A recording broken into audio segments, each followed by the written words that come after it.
Ayan guys, good afternoon sa ating episode ngayon na day number 2 na Holy Tuesday. So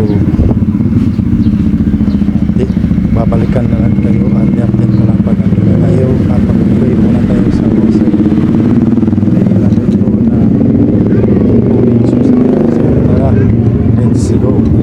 Good afternoon po guys. Natapos na po natin ang ating day number 2 sa Holy Tuesday sa pagdarasal ulit dito sa simbahan at pahinga po namin sa Panginoon. At dito na po ako magtatapos at makikita tayo sa susunod natin paglalakbay sa pagdarasal ulit sa day number 3 sa Holy Wednesday. So dito na po ako magtatapos sa ating vlog. So bye bye.